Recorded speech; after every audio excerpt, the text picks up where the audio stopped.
പ്രണയപ്പക എന്നും പറയാൻ പറ്റില്ല.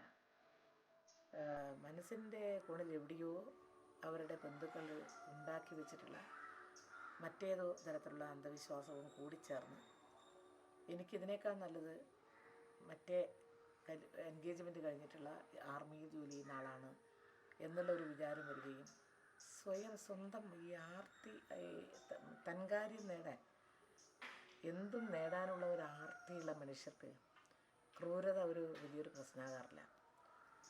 അപ്പോൾ ഈ നമ്മുടെ കുട്ടിയെ ഏത് രൂപേണയും വകവരുത്തുക, കൊന്നുകളയുക എന്നുള്ള ചിന്ത ആദ്യം മുതലേ ഉണ്ടായിട്ടുണ്ട് എന്നുള്ളതിന് യാതൊരു സംശയമില്ല. അതാണിതിലെ ഭയാനകമായ സംഭവം. പെട്ടെന്നുണ്ടായിട്ടുള്ളൊരു വികാരത്തള്ളിച്ചയിൽ ഉണ്ടായിട്ടുള്ള ഒരു കൊലപാതകമല്ല അത്. ഈ ഒരു സംഭവത്തെ ഈ ക്രൂരതക്ക് കൂടുതൽ ആക്കം കൂട്ടുന്നുണ്ട്. ഇത് പിശാചുക്കൾക്ക് പോലും ചെയ്യാൻ ഒരുപക്ഷെ പൈശാചികത എന്ന് നമ്മൾ പറയാറുണ്ട്. അതിലും ഭീകരമായ ആസൂത്രിതമായ ഒരു വലിയ കൊലപാതകം, ഒരു ക്രൂരമായ കൊലപാതകമായിപ്പോയി. ഒരുപക്ഷെ ദുരഭിമാനത്തിൻ്റെ പേരിലും ആവാം, അതും ഉണ്ടാവാം. എന്ത് തന്നെയായാലും കുറ്റവാളികൾ കേരളത്തിൽ രക്ഷപ്പെടാറില്ല.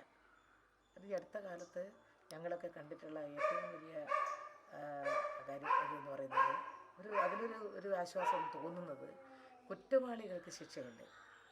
ഏത് സംഭവം ഇവിടെ നടന്നാലും ഒന്നുകിൽ 24 മണിക്കൂർ കൊണ്ട് അല്ലെങ്കിൽ 1-2 ദിവസം കൊണ്ട് ഇതുപോലുള്ള സംഭവങ്ങളിൽ കുറ്റവാളികളെ കണ്ടുപിടിക്കാൻ നമ്മുടെ പോലീസിന് കഴിയുന്നുണ്ടെന്നുള്ളത് അതിലൊരു ആശ്വാസമുണ്ട്. എന്നാൽ അതേ സമയത്ത് ചില പ്രശ്നങ്ങളുണ്ടാകുമ്പോൾ പോലീസുകാരിൽ ചിലരെങ്കിലും ഒരു അമാന്തം കാണിക്കുകയോ അതല്ലെങ്കിൽ കുറ്റവാളികളോടൊപ്പം ചേർന്ന് കുറ്റവാളികളിലേക്ക് ഒരു രക്ഷ കിട്ടാൻ കഴിയത്തക്ക വിധത്തിൽ പെരുമാറുകയോ ചെയ്യുന്ന ചില പോലീസുകാരെങ്കിലും നമ്മുടെ കേരളത്തിലെ ഗവൺമെൻറ്റിനെ ഒരു വലിയ ക്ഷീണമുണ്ടാക്കാൻ ശ്രമിക്കുന്നുണ്ട്. ഇതിലങ്ങനെ ഉണ്ടായെന്ന് ഞാൻ പറയുന്നില്ല. പക്ഷേ ആദ്യം വേണ്ടത്ര ജാഗ്രതയോടുകൂടിയല്ല, മറിച്ച് നമ്മുടെ ഈ കുട്ടിയുടെ മൂത്ത സഹോദരൻ ഓരോ സന്ദർഭത്തിലും പ്രതികരിച്ചുകൊണ്ട് എങ്ങനെയാണ് ഉണ്ടായത്, ഇത് മരണമല്ല, ആശുപത്രിയിൽ വെച്ചുണ്ടായിട്ടുള്ള മരണമല്ല, രോഗമല്ല, എൻ്റെ അനുജൻ കൊല ചെയ്യപ്പെട്ടതാണെന്ന് ആവർത്തിച്ച് ആദ്യം മുതലേ പറഞ്ഞു. പെട്ടെന്ന് തന്നെ പോലീസുകാർ ഇടപെട്ട്, ഉന്നത പോലീസ് ഉദ്യോഗസ്ഥന്മാരുടെ ഇടപെടൽ വന്നു.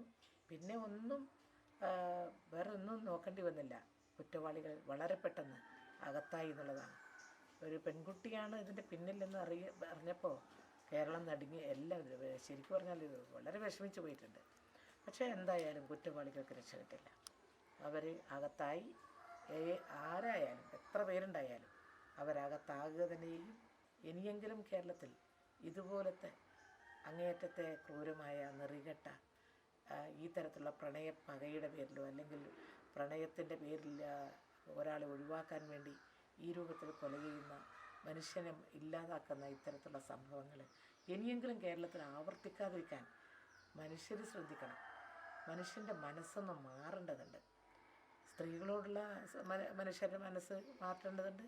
ഇതിപ്പോൾ തിരിച്ചിപ്പോൾ ആൺകുട്ടികളോട് സ്ത്രീകളുടെ മനസ്സും ഈ രൂപത്തിലേക്ക് ആയിക്കൊണ്ടിരിക്കുന്നത് കേരളത്തിലെ സാംസ്കാരിക കേരളത്തിന് ഒരിക്കലും ഭൂഷണമല്ല, അങ്ങേയറ്റം വിഷമം തോന്നുന്ന സ്ഥിതിയിലേക്കാണ്. ഇത് തിരുത്താൻ സാംസ്കാരിക രംഗത്തെ മനുഷ്യൻ്റെ മനസ്സിൻ്റെ മൂല്യം, ആ സാംസ്കാരിക മൂല്യം ഉയർത്തിക്കൊണ്ടുവരാനുള്ള ശക്തമായിട്ടുള്ള ഒരു പ്രചരണം ഞങ്ങളുടെ സംഘടന ഏറ്റെടുത്ത് നടത്തണം എന്നുള്ളതാണ് തീരുമാനിച്ചിട്ടുള്ളത്.